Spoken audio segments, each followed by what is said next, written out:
Walang mawawala sa atin kung tayo ay magpakumbaba,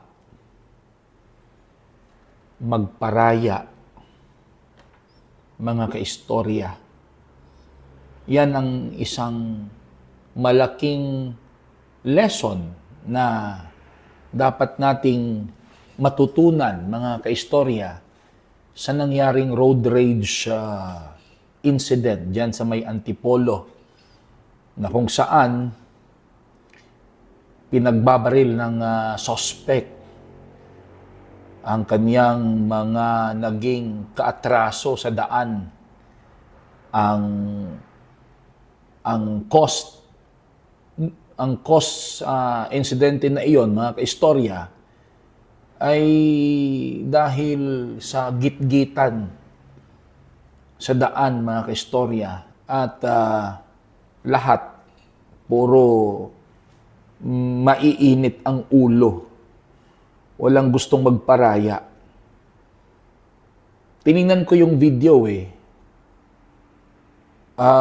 hindi lang yung motor single ang ginitgit ng suspect. Lahat ng mga nakasama niya sa daan, ginitgit niya. Ang problema lang doon, yung motorcycle rider ay siguro nag-init. At yun na, nag-init silang dalawa, nag-init sila. At nagresulta doon sa suntukan. Tapos kung titignan nyo yung video, tumulong yung mga kasamahan niyang mga motorcycle riders sa pagsuntukan doon sa dalawa. Yun ang naging resulta na nagdilim na siguro yung ulo, yung pag-iisip ng driver ng Fortuner. Kaya yun, nagresulta sa madugong pangyayari. Tingnan natin ang video, mga kaistorya. Apat ang sugatan sa isang road rage incident sa Antipolo City kahapon, March 30. Nagsimula ang gulo nang makipagtalo si alias Kenneth sa ilang mga individual. Isang biktima ang nagkaroon ng gunshot wound sa ulo, ang isa ay nabaril sa kanyang kanang braso, habang ang isa ay natamaan sa dibdib nang subukan niyang pumagitan sa away. Kita sa isang video na pinagtutulungan ng ilang motorcycle rider si Kenneth bago siya naglabas ng baril. Nakita rin na may binuhat si Kenneth na babaeng sugatan papasok sa kanyang sasakyan. Nahuli ang sospek sa isang hot pursuit operation sa isang border checkpoint sa Masinag, Barangay Mayamot sa Antipolo City. Ayon sa Antipolo Police, sinubukan ni Kenneth na umiwas sa mga otoridad habang nakasakay sa kanyang itim na Toyota Fortuner bago siya ma-detain. Dinala ang mga biktima sa Kabading Hospital para sa emergency treatment. Apat ang sugatan. So nakita nyo ang video, mga kaistorya, nagsuntukan talaga yung motorcycle rider at yung driver ng Fortuner. At may tumulong din sa pagsuntok doon sa driver ng Fortuner.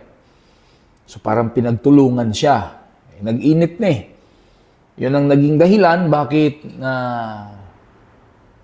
kumuha ng baril yung driver ng Fortuner at yun nga, pinagbababaril na sila. Bago natin ipagpatuloy ang isang napakainit nga diskusyon sa araw na ito ay uminom muna tayo ng Genesis Organic Spirulina. Kasi itong Genesis Organic Spirulina, mga kaistorya, napakaganda nito. Ito ay isang organic at hindi synthetic. Wala itong side effects at marami itong mga nutritional contents na kailangan po ng ating katawan. Ito ay itinanim sa isang fresh mineral water na na very low ang pollution. Kaya maganda ito para sa ating katawan. Ito ay mabibili online at sa mga Mercury Drug Stores and pharmacies nationwide. Kaya bago tayo magpapatuloy sa ating balitaktakan ay uminom muna tayo ng Genesis Organic Spirulina.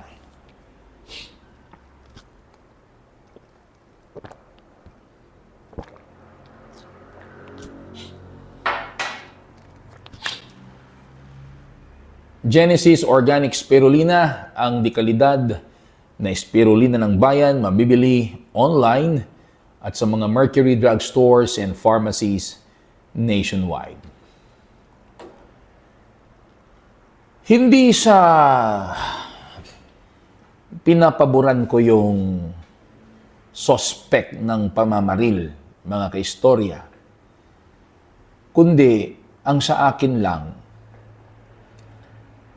kung halimbawa merong isang driver na barumbado sa daan, tapos habang ikaw din nagda-drive sa daan ay nadaanan ka ng isang driver na barumbado sa daan pero hindi ka naman hindi ka na aksidente. Pwede mo namang palagpasin na lang yun. Or pwede mong isumbong sa kinauukulan or isumbong mo sa otoridad. Huwag na ikaw. Kasi if you will be the one who will confront to that certain driver, hindi mo binibigyan ng solusyon ng problema. Dinadagdagan mo yung problema. Kasi sigurado yun. Halimbawa, may nakasama kang barumbadong driver sa daan, hinabol mo, kinonfront mo, sigurado yon, gulo ang kalalabasan nun. Kasi doon pa lang sa actuation niya na barumbado siya sa daan, meron na siyang hindi magandang pag-iisip doon. Oo, baka hindi natin alam kung ano yung nasa loob-loob niya, bakit ganun siya mag-drive.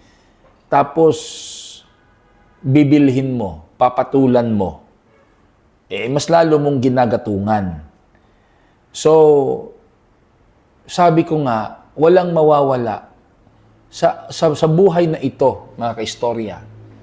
Sa buhay na ito, walang mawawala sa atin kung tayo ay una, as long as wala namang nangyaring masama sa atin. Walang mawawala sa atin kung una magpakumbaba tayo, magparaya, at maging kalmado lang, mga kaistorya.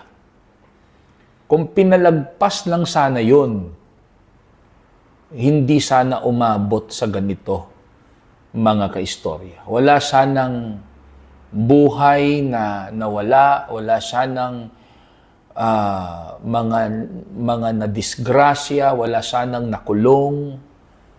Kung pinagpaunan natin ng lamig ng ulo, kung nagparaya tayo, nagpakumbaba tayo, mga kaistorya, pwede namang i-report yun, pwede namang i-remember yung plate number, i-report sa otoridad, i-report sa LTFRB, i-report sa LTO, or i-report sa pulis, tapos sila na ang bahala doon, hindi na tayo. Magiging, yung incident na yon ay magiging lesson yun sa atin ng mga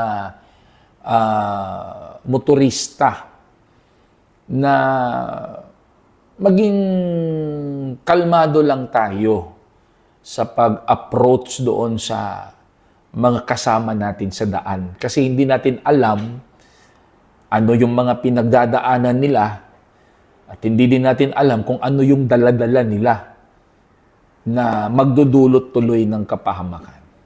Ano pang isa sa mga nakita kong eye-opener doon, mga kaistorya? Bakit may dalang baril yung suspect gayong gun ban ngayon kasi election period? Ultimo nga, pulis kapag hindi niya duty at hindi siya naka-uniform, ay bawal magdala ng baril ngayon kasi election campaign or election period po. Bakit nakapagdala siya ng baril? Ano yung nakikita ko doon? Ganito yan, mga kaistorya. Sana mabago ang sistema ng ating mga kapulisan, sistema ng kanilang mga checkpoint operation. Kasi po, na o-observe ko po, kadalasan sa mga checkpoint operation na ginagawa ng PNP, ang kanilang pinapara, pinatitigil, ini-inspect, yun lamang mga motorcycle rider. Samantala, yung mga four-wheel vehicle ay pinadadaan lang nila.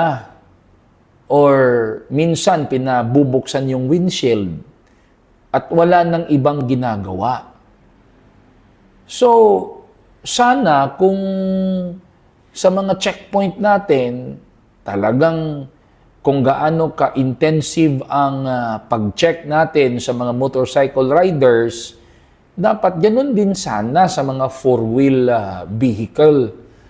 Dapat kung pwede ay ma-check talaga ang loob, ma-check kung ano yung laman ng loob ng kanilang sasakyan. Kasi malay natin, nandoon yung mga firearms, di ba? Ang totoo, mga kaistorya, mas delikado pa nga yung mga four-wheel vehicle kaysa mga motorcycle rider eh. Kasi sa four-wheel vehicle na itatago mo ang dapat mong itago. Samantala doon sa mga motorcycle ay lantaran naman yun kasi two-wheel drive lang yun. Yan din ang nakikita ko. Marami tayong mga checkpoint operation pero ang halos pinapara mga motorcycle lang. Yung mga four wheels hindi. O ito tuloy. Kung sana itong suspect na ito, sana naharang ito sa checkpoint, na-check ng mabuti yung laman ng kanyang Fortuner at nakita yung baril doon, baka ma-prevent pa ang nangyari. Di ba? So yun ang nakita ko doon, mga kaistorya. Yung mga checkpoint natin all over the Philippines at saan mang area ng Pilipinas, parahin natin lahat, ipatigil natin lahat, i-inspect natin lahat. Hindi lang yung mga motorcycle rider ang i-check natin. Mas marami, sa tingin ko mas marami kayong makikita at madidiscover kung magiging istrikto din kayo sa mga four-wheel vehicles. So ano ang masasabi nyo dyan, mga kaistorya? Please write your comments below. At kung ikaw ay bago pa lang sa aking YouTube channel, please don't forget to subscribe. At kung ikaw naman po ay nanonood sa aking TikTok account or Facebook account, don't forget to follow. Maraming salamat po at magandang araw sa inyong lahat.